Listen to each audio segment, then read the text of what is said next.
Very good. All right. Well, super grateful today to be talking about ADUs with my man Cameron Meredith. We're going to be talking about all things ADU. Cameron's great resource. I think there's so much information and misinformation out there about accessory dwelling units and what can you do, what can't you do. And the thing I love about Cameron is that he is an expert when it comes to this stuff, right? He's not like Joe the plumber, no pun intended, who also does ADUs, right? He's not like the kitchen cabinet guy who's like, yeah, dude, I also do ADUs. You're going to see in this presentation that they are locked in, they know what they're doing, they know the rules, the regulations, the do's and don'ts, and they can guide you through the whole process. So, Cameron, I'm going to let you share your screen. That way you can get started and get going. And if anybody has questions, you could throw stuff in the chat. But I think as as we get going, he's going to answer a lot of the questions throughout. So I think we'll typically do questions at the end. But if something comes up, throw it in the chat for us, and hopefully everybody can see his screen. Hey Ben, can you just let me know if you can see the screen? Give me a yes. I see it, but I want to make sure everybody else can. Yes, I see it. All right, cool. Ben is alive. That's awesome. Cool. Well, am I good to go, Joe? You're good. Fire away, my man. All right, cool. Well, thanks for having me again. I've done quite a few presentations with Joe. As Joe's seen before, this presentation is not selling you on my company. The whole purpose, I'm going to obviously give you a background on our company, but the whole purpose is to update you on ADU laws, cost of ADUs, all that stuff. Just a little background on us. We are a design build firm from Seal Beach, California. So as far as our cover area, we cover all of LA and Orange County for right now. So that's kind of our general area. This is what we're going to cover today. So you'll see all these pictures that we have throughout the PowerPoint. These are all projects that we've done. So again, there'll be videos and pictures. That's all former projects of everything we've done in the local area. So today what we'll cover is who is ADU West Coast, and give you guys a little background on us, how we started and all that. What is an ADU, which actually stands, the correct term is accessory dwelling unit. You've probably heard some other terms as well for it, but that's the legal name. We'll show you some pictures and videos of ADUs. We'll go through some of the benefits. 2020 is really when the laws really changed statewide. There's actually an updated list of rules for 2025. Write this down if you guys want to get that updated list. You can go on Google and search HCD, so Housing Community Development ADU Handbook, and you'll be able to download that handbook for 2025. So again, if you have questions at the end, just let me know about that. Is that community development? Sorry, I missed it. Yeah, housing. So HCD, Housing Community Development, Okay. ADU Handbook. And then you'll be able to go to that website, which is a government affiliated website, and you can print off the PDF of the updated ADU rules. Okay. I'll add it in the chat so in case anybody needs it. Perfect. We'll go through some of the cost of ADUs, what to look for, bring that up or down. Obviously, Joe can kind of touch on the financing programs once we get to that portion. And then at the end, we'll do a Q&A for you guys. So who is ADU West Coast? It was made up of 4 partners. Ron to the left here kind of hated construction, so he's no longer doing that with us. But Chung Lam's a certified structural engineer and a GC with 14 years construction development experience. I'm Cameron right here in the middle.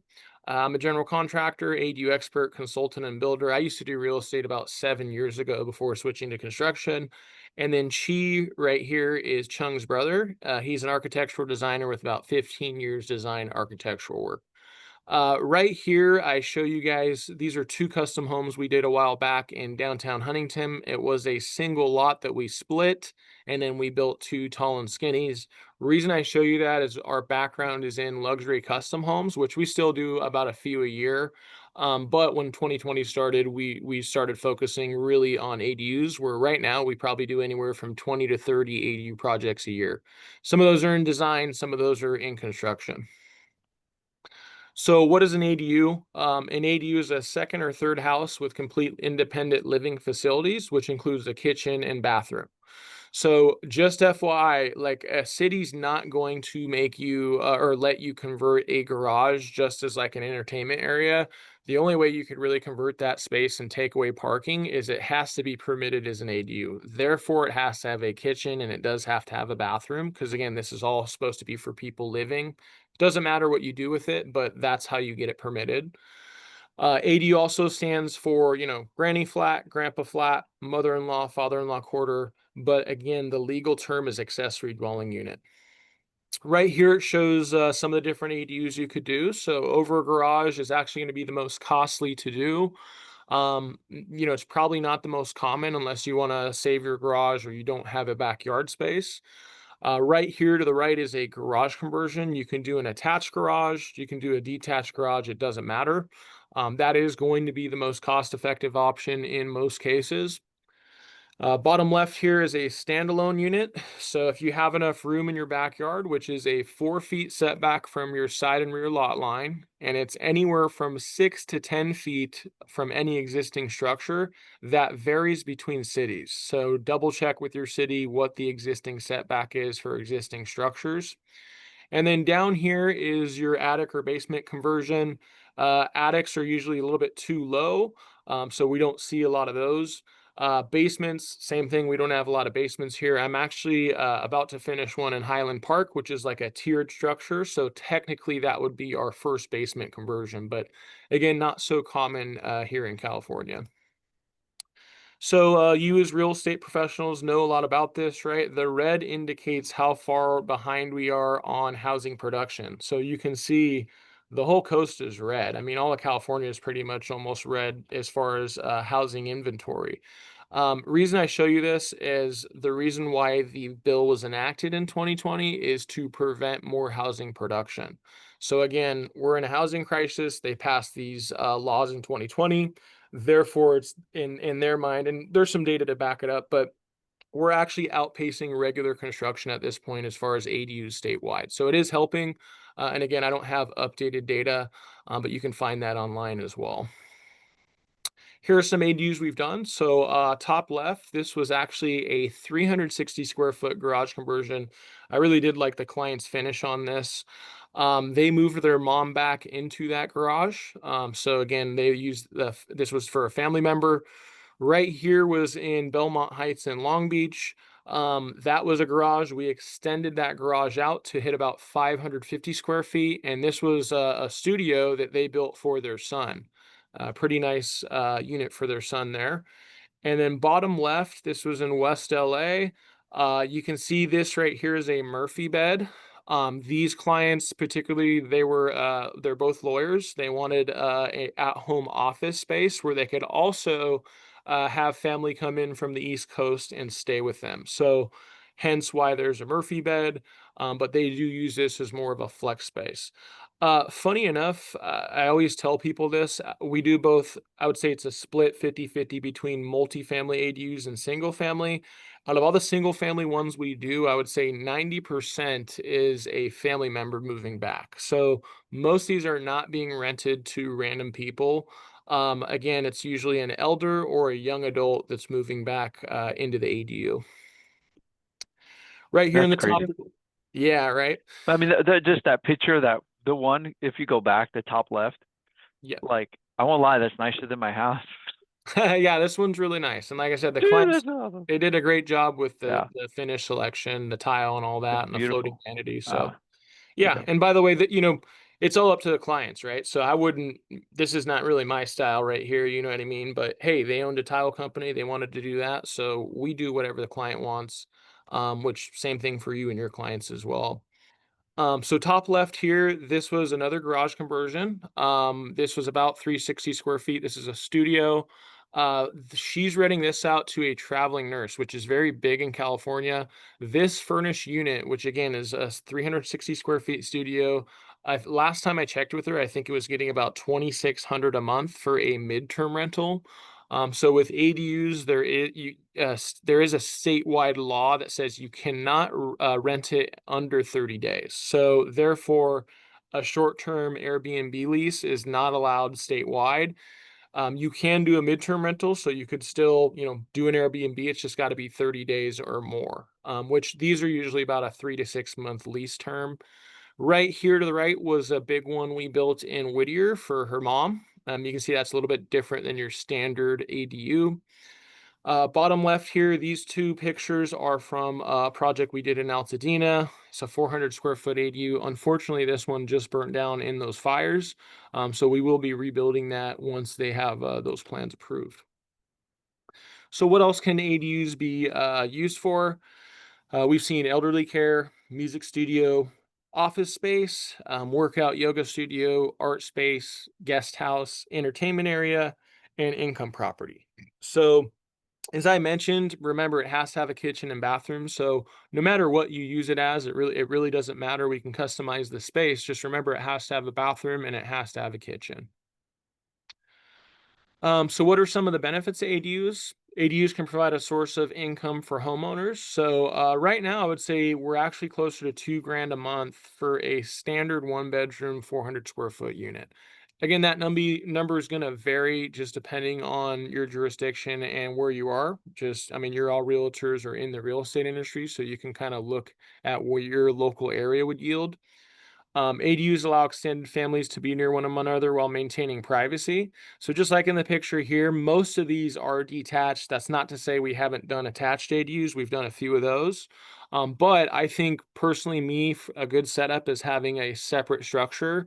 Again, it'll be the same parcel. It's just basically a garage that we're converting, or in this case, if you see this top one, like a brand new freestanding ADU. And what's nice about that is they are two different living facilities. ADUs allow more affordable approach to senior living. You can move your grandma and grandpa right in the backyard, within your property, which is huge. ADUs give a homeowner increase in property value. So this is a question you might get a lot. It's not a cut and dry answer, and I'm sure Joe can touch on this at the end because I'm sure he's seen different appraisals and stuff come in. But really counts on it's going to be up to two things. So number one is how many homes with ADUs have sold within your general area. That's the first portion. The second portion of that is how big are these ADUs, right? Because appraisals all go by data. So if there's no data, you're probably not going to get the value that you thought you would, right? So cities such as Downey, Long Beach, Los Angeles, there's a bunch of data there rather than, let's say we go to South Orange County to like Mission Viejo or some of these South County cities where there's not a lot of data, you're probably not going to get that value. So again, it's really dependent upon your area. Also, as I mentioned, the size really matters on that. So if let's say you're going to build an ADU and you're building a 1,200 square foot ADU, but the data shows that the ADUs that have sold or the homes with ADUs that have sold are 700 square feet and under, you won't get the value you think you're going to get. If you are at 700 square feet and under, you will probably get a decent value with that. But again, this is very subjective to the area. So don't ever tell your clients that it will generate X amount.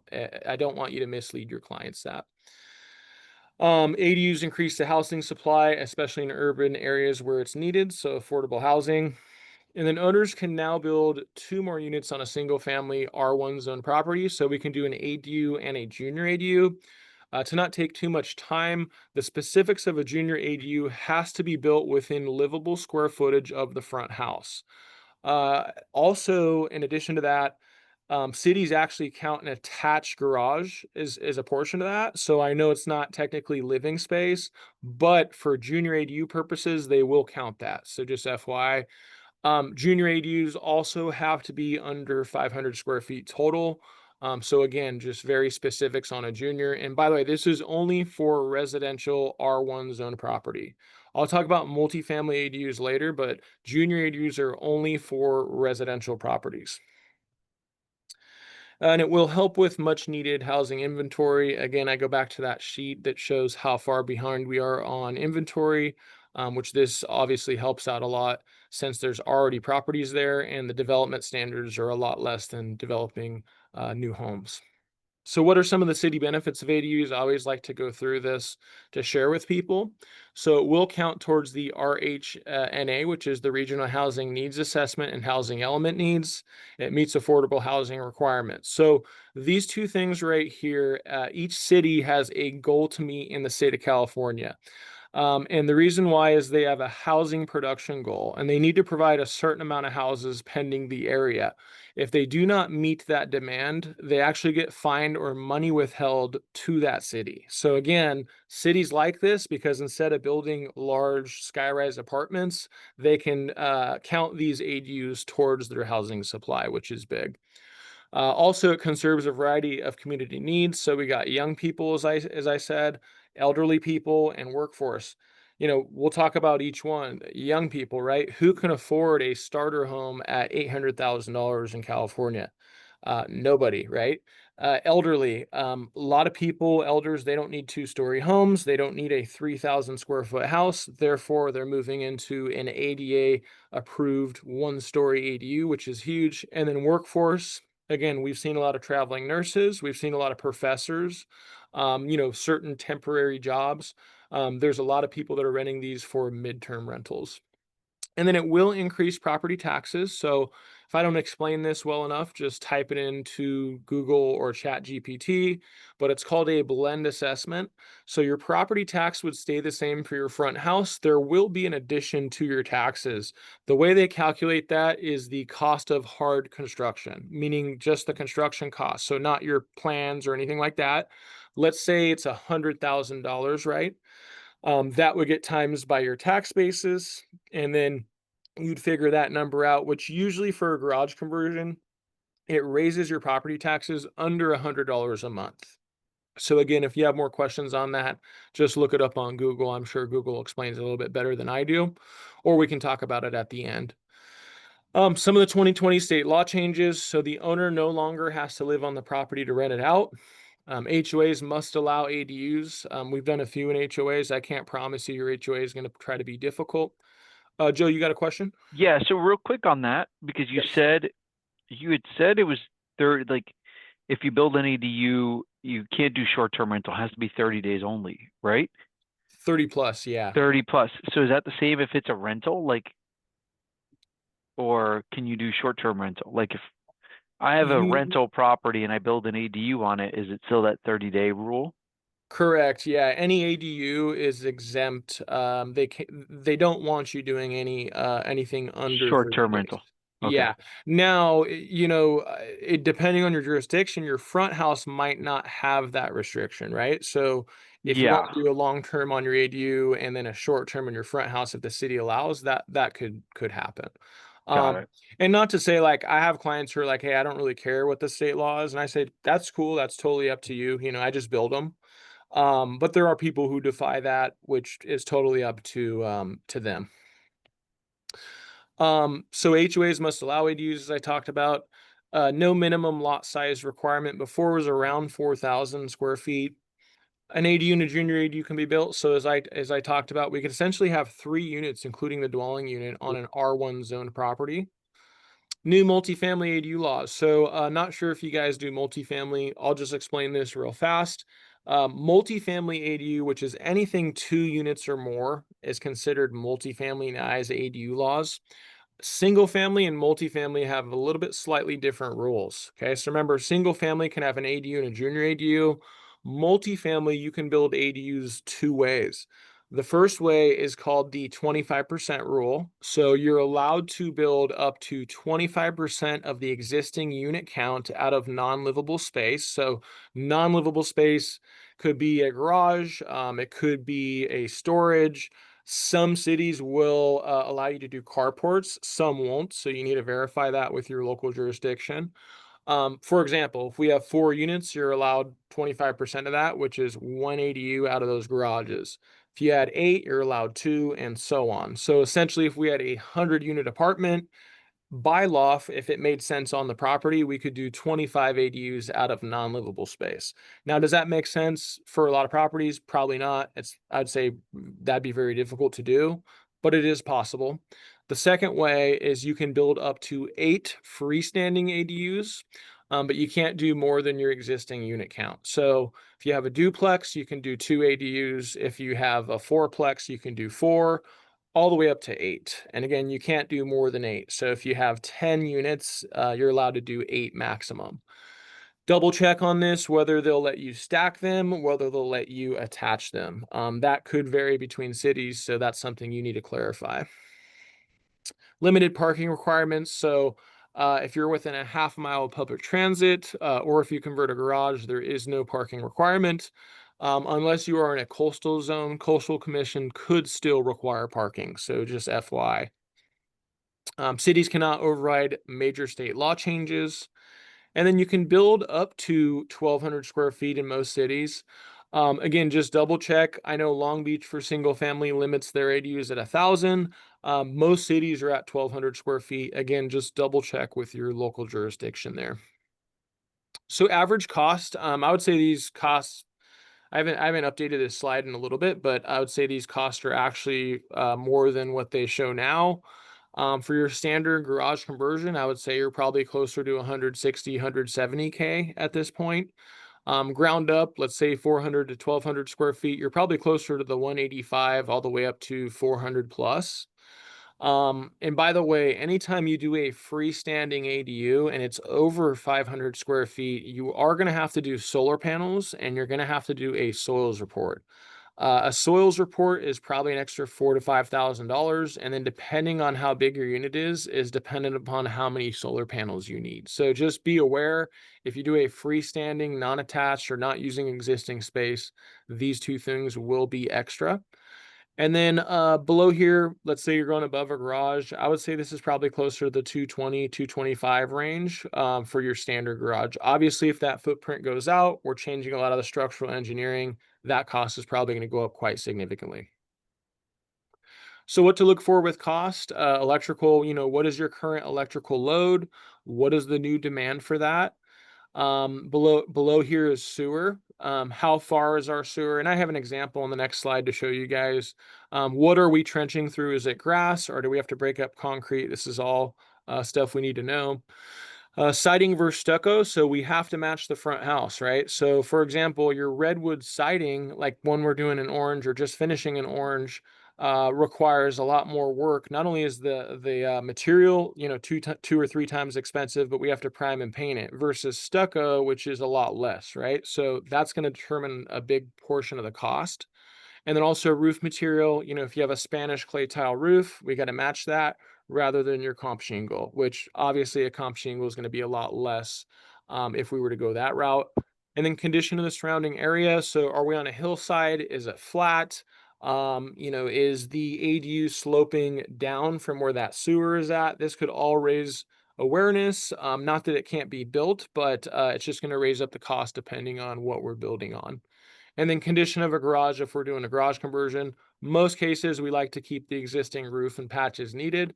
But sometimes, again, it's in bad condition and we'll have to redo either the roof or the entire garage. So here is an example of one thing we do when we actually go on site. By the way, I don't charge to talk on the phone. I can tell a lot by Google Maps. If you want us to come do what we call a feasibility study of the property, this is one thing we do include. So this is a client we just did recently. You can see this is a satellite picture of their house. We put an existing plan that we've done. We've done over 100 ADUs. So again, we have a lot of plans that we've done. So I'll put a preliminary plan on here. We'll note exactly where we're trenching. So you can see number one is the existing gas meter, which is all the way over here. Number two is existing electrical meter and panel. The new panel and load will be determined by Southern California Edison once we have a final plan set, submitted, and approved. So we're noting we got a trench here. Number three is our water shutoff, which is usually in the front. So we got a trench down there. And then number four is our projected sewer lateral connection. So in most cases, for those of you that don't know what a sewer lateral is, your main sewer in most cases runs at the main street. Sometimes it is in the alley, but you have your main sewer and then you have a sewer lateral which comes from the main into your property line. In most cases, we avoid the front house and then we connect to the lateral, which is right in the front within your property line. Okay, so that gives you guys an example of what we do there. Here's just, again, an example of one we've done. You can kind of see the layout here, which is, standard for an ADU. It's a 2-bed, 2-bath. And again, this is just an example. Most people do a custom plan. How many square feet is that? This, I'd have to double check. 750. So yeah, this is 750 square feet, which is a good size. I think for a 2-bed, 2-bath for a rental is plenty. And then also in lieu of that, preliminary plot map, I actually do a full site inspection. So, you're all realtors. It's very similar to a real estate inspection. It's all visual. So I'll take some pictures of the exterior. We note where the city sewer is at. So you can see me point at the manhole there. Where's the water meter? I point at it right in the front, which is where it is usually. Gas meters at the southwest side. Pictures of the near water connection point, which again I showed you on the map.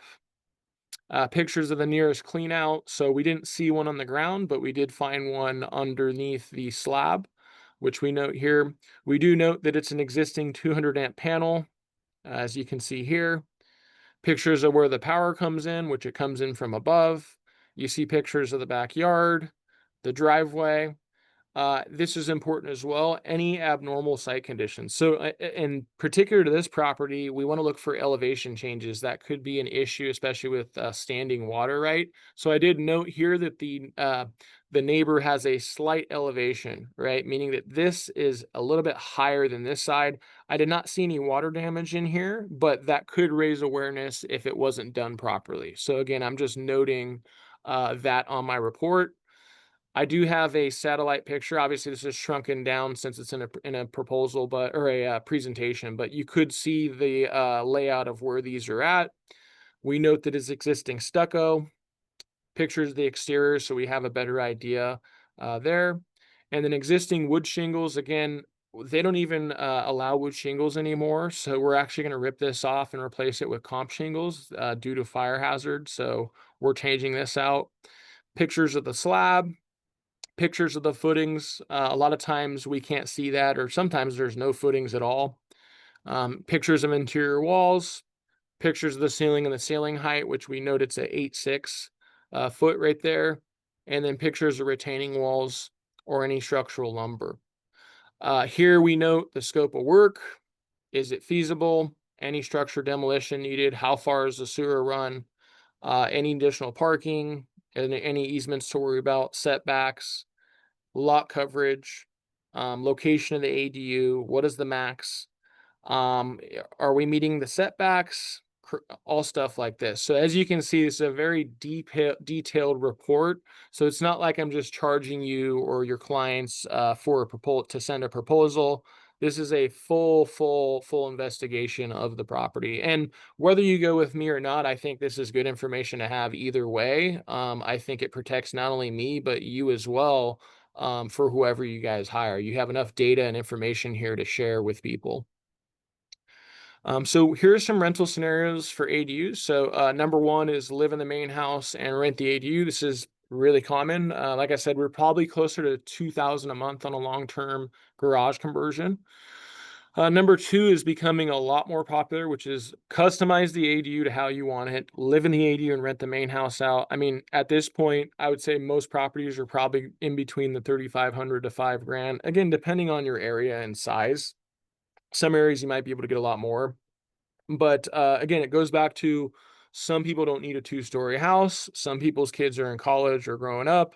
They don't need a 3,000 square foot 4 bedroom house. So why don't they just customize a nice 700 one bed, one bath for them to retire in, and then you can almost use your front house as a monthly income, which again a lot of people are doing.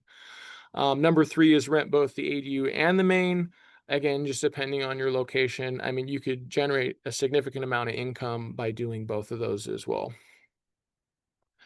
Here's one we did across from Long Beach State. So it kind of gives you perspective of what a junior ADU and an ADU is. This guy manages over 7,000 homes. This was the first home he bought, which him and his wife lived in and raised their kids. Like I said, it's right across from Long Beach State. So for those of you that aren't great at reading plans, no worries. It took me a while to understand as well, but I'll kind of walk through that with you. This whole area here was the front house, and it was a 4 bedroom, 2 bath. You can see this area right here was a bedroom. So remember, a junior ADU has to be built out of livable square footage. So we took the bedroom here, we added on 150 square feet, which is the max you can add on for a junior. So we added a kitchen and a bathroom there. And therefore this is now a 305 square foot junior ADU. You can see it's a studio. He's renting this to a traveling nurse. So again, here's the elevation view. That's the addition we did. This was the existing bedroom. And then back this way is a 455 square foot garage, which we converted into a one bed, one bath ADU. So you guys can kind of see how that looks there. Here's what the pictures look like. So again, this was the Oh, garage portion, and then this was the junior ADU. You can see we did ADA compliant, meaning wheelchair accessible, which is why the vanity, it's just a sink pretty much. And then here is your curbless shower, again for ADA. is that a requirement, ADA? No, the owner, his daughter, is ADA, so he wanted to make sure that it was ADA accessible for everybody. And I think he wanted to rent it out to people that, you know, were handicapped. So that's his whole vision of this. Whether I don't know who's living in the back one. I know the front he does to traveling nurses. But that was his whole thing. And this is very common too for elders, right? For Mm, wheelchair accessible. So we've done a few that are ADA compliant. okay. Multifamily ADU examples. So again, this goes back to kind of hard to read plans. This is a plot plan. So this was a 16 unit apartment building in Long Beach, right downtown. This was 3 garages underneath units that were really not being utilized. They're kind of collecting junk as, you know, storage. And so what we did with these 3 garages is we converted them into 2 studios, which you can see the floor plan right here that are just back to back. I have pictures of this. So here is the 3-car garage, and then here's what they look like after, and then here's some pictures there of the inside. So you guys can kind of see how that looks. Here is a video. Let me turn this down. So again, here's a walkthrough video of that project.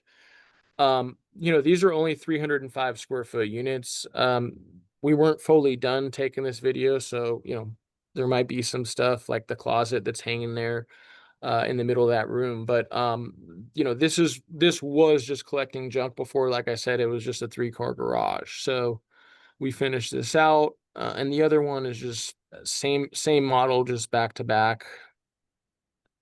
And again, the client, you know, picks everything as far as the finishes, so it's totally up to you guys what you want there.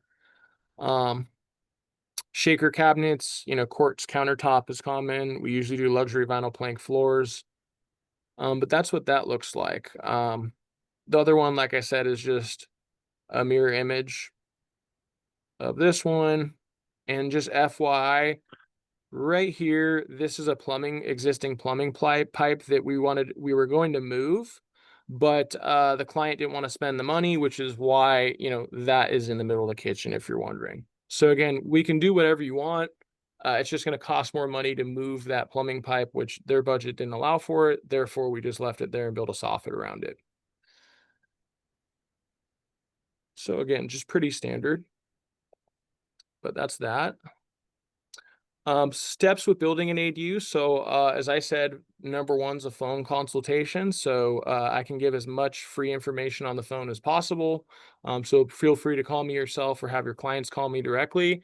After that, I do charge $300 to do that site inspection and feasibility report. Again, it comes with the preliminary plot map, the inspection report, which I showed you guys, and then a design build proposal.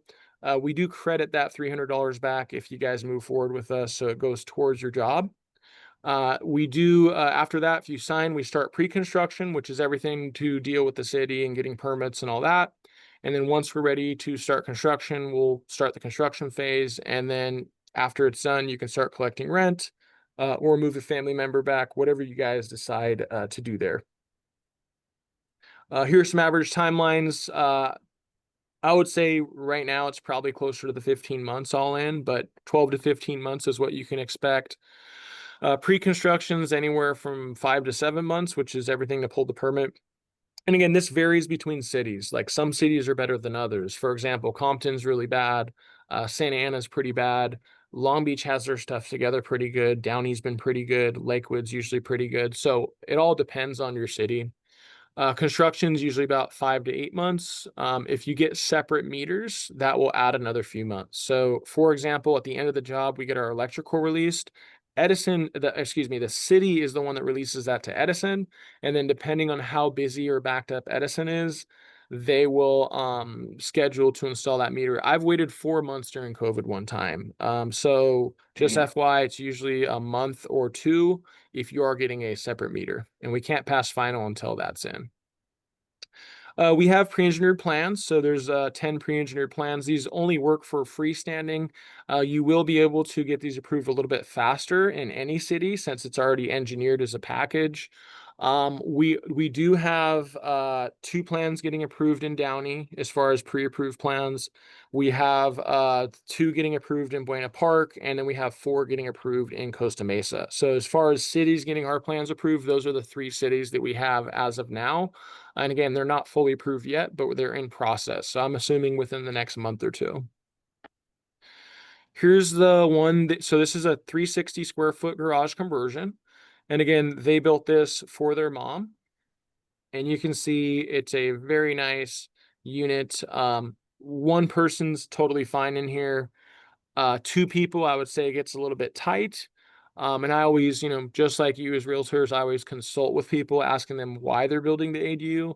Because if this was 2 people, I'd probably advise them on extending this ADU out a little bit, just because you're tight on closet space and whatnot. But Joe, this is the one that you liked, right? The floating Hmm. vanity and all that. Oh yeah, it's nice. And then we always do a stackable washer and dryer. Even if you don't want the stackable in there, we can still build a closet to where you can use it as a closet, and then later on you can add the washer and dryer if you'd like. So I really do like that one. Okay. So financing options, Joe. Why don't you maybe talk about some of these if you want to go ahead, or do you want to do something on your own? Yeah, no, we'll just touch on it really quick. Okay. I think a lot of what you said regarding, people that are building these, more often than not, it's for family, right? Like Hmm. it's I'm bringing my kids to live with me, or, mom and dad need income. We're seeing so many more people now. We're talking more about reverse mortgages and this, right? Where, you know, mom or grandma or grandpa, they don't have a lot of, their money's dwindling and they need income. So you build the ADU, maybe you take out 200 grand, you have a payment on that at, let's say 1,400 bucks, but you can rent it for 2,500, or you can rent the front house for, 4 or 5 grand. Well, now you're plus cash flow every month, right? So people are looking at cash out refinances. Usually when the first mortgage balance is pretty low, we just do a cash out refinance, get them the money that they need to do that work, because usually the cash out refinance rates are lower than the HELOC rates, right? Second option is a HELOC or a HE loan, which is if you have a larger first mortgage and let's say you're in love with the interest rate, you're at 3.5 and you don't want to touch it, you can get a HELOC or a second loan to build that ADU. Typically HELOC rates are higher. So there's, probably sitting between 7.5 to 8.5%, right? They're up there. And HELOCs are typically variable, right? They're adjustable. So those are the 2 main things that we're seeing. In some cases, we can do a renovation loan, which is just a new first mortgage, and you kind of roll everything into one, and you're financing future repairs. So that gets a little bit tricky with an ADU, because as Cameron mentioned earlier, like what's the value of an ADU? What value does that get, right? I've seen people spend $300,000 on an ADU, and it only affects their value by like 75 to 100 grand. So a renovation loan would be using future value, which gets a little bit tricky to do. And then the last option is hard money, right? And hard money we use when grandma or grandpa are in the house, they don't have enough income to qualify, they have a hard time qualifying. They want to pull the money out to do something, but you don't want to add somebody to title because you don't want to mess up the property taxes, right? So you can do a hard money loan, doesn't take any income or asset verification, but it's an easy way to get money out for them to do that work, and then, you know, get some rental income, and then they'd be able to qualify for a regular traditional loan. So a couple of different options. We always run through all of the different scenarios with people because every situation is unique, and we got to figure out what the cost is going to be, versus what the rental potential is or what they're saving. I mean, I had a lady who just built one, and their kid was spending like $3,200 in rent. ADU payment was going to be like $1,400. They're like, all right, this is a win, and my kids are close. So a Mhm. couple of different options out there for people. Cool. Well, thanks. And honestly, I mean, just like you said, I kind of shifted off to you as a professional, but it seems like in most cases, a lot of people are going with HELOC, correct? Or Yeah, if they unless they have a small balance on their primary, right? okay. Like somebody sitting on a $600,000 first, and then they need another 150 grand. They probably Mhm. don't want to touch the first. But what I'm seeing with a lot of older people, like I just talked to a client the other day, and they owe 80 grand on their first. Like in that case, you're better off doing a new first mortgage and doing the cash out refinance. Okay. Yeah. Perfect. So that's it for me. Before I open up to Q&A, this is, if you scan this, that'll take you to our social media, and you can add my contact info, and you can just save me. Here's my full name. You can put the ADU guy. But with that being said, I'll open it up to some questions if people have questions. And if you do, make sure you unmute your mic. That way I could hear you. Um, I have a quick question. If anybody has questions, you could just unmute. But you mentioned the roof matching, Hmm. right? Is that the same? Is that the case even if it's a detached? Yes, yeah, yeah. So both the siding or stucco and roof all have to match the front, Okay. as well as paint color. Okay. Gotcha. And then maximum size of a junior is 500 square feet? Correct. Yep. And Okay. and also to that point, you can extend a junior ADU out of as far as new square footage. The max you can do there is 150 square foot addition, and that's just specifically for junior ADU. Gotcha. Okay. That makes sense. Anybody out there have any questions? Ben, Jennifer, Anita, if you do, you can fire away. Um, I have otherwise, I oh, have a property in 315 West Palmer Street in Compton, and Mhm. there's already an ADU in the back. Now next to it, it's like a garage, but it's like the same square footage. I just don't know how much. Is it possible to build two ADUs side by side? No, what you could do, so that one's already permitted, correct? The Yeah. one existing? Yes. Yeah, so what you could do is, double check with the city of Compton, and you can propose doing an SB9 unit. And you need to double check whether they'll allow you to attach that. But that would be the only other way you could build that second unit, or you could do a junior ADU, which again would have to be built out of the front house. So I would, to just based upon the scenario you're explaining, I would ask to see if they would allow an SB9 unit attached to the existing ADU. Okay. And then I have another property in the same city on 916 East Palmer Street. Hmm. So that house has a garage itself. I'm thinking about turning that into an ADU. Not right now because I'm trying to work on these other two properties. Um, but that particular property that I'm speaking of, there's already like a room in the back, and it has a toilet and a sink. And all I need to do is just probably add like a shower. I'm thinking a kitchen, but can you rent that out as a room itself? So you wouldn't be able to rent it unless it has occupancy from the city. I see. So I would say no, in legal terms. So yes, you would need to go through the permitting process, and based upon how well or bad that existing unit is built, they might make you tear the whole thing out, or they might make you do XYZ.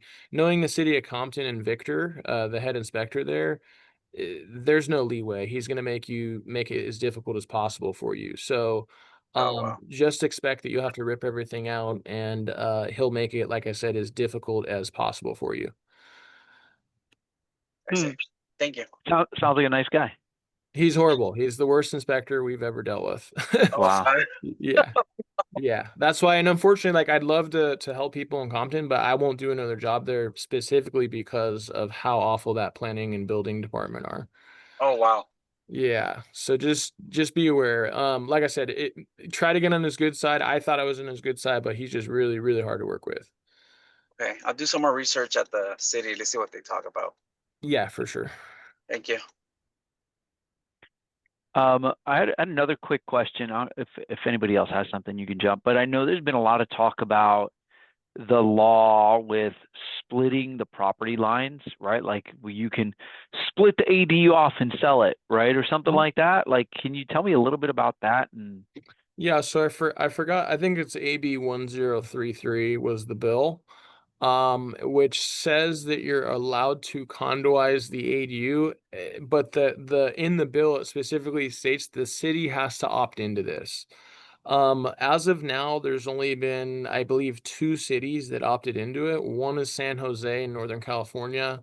The second one, I believe, is Santa Monica. But yes, if the city opts in, they are allowing you to condoize the second, or excuse me, the ADU and selling that off separately. Now, where that becomes a nightmare, especially Joe, you know this as being a lender, it really will only work on a property that's has no loan on it because no lender is going to sign off on condoizing a unit. It's just it gets too convoluted unless you own that property outright. So I don't think we're going to see a lot of those. I think a lot of cities are sitting on the sidelines as well to see how that works out. I know in Texas and Oregon and Washington it's been a pretty big success. But as of right now, like I said, it's just San Jose and Santa Monica from what I know from the last time I checked. gotcha. Okay. Yeah, I thought it would be difficult to do something like that just based on like if you have a loan on it, the lender has to approve it, you know? Yeah, which you know none of them will approve that. You know what I mean? Correct. Yeah.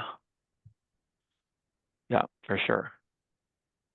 Anita asked if the HELOC payments are interest only. Yes, Anita, the HELOC payments typically are interest only. There's different terms on that. It could be 4 years, could be 10 up to 10 years. So anywhere from 4 to 10 years interest only, and then it would become principal and interest. Good question. Cool. Well, Cameron, I appreciate your information as well. Again, everybody, I know that this is super valuable information. If you have clients, if you have friends, if you have family, if you have loved ones that have questions about this, right? If you see a property and you're like, this has ADU potential. People are curious about this. This is a great conversation starter for real estate agents. So the more you know, the more armed you are. And I just think there's lots of good stuff you can talk to people about. So Cameron, appreciate you as always, my man. Thank you guys. All right. Have a good We'll one. see you later. See you later.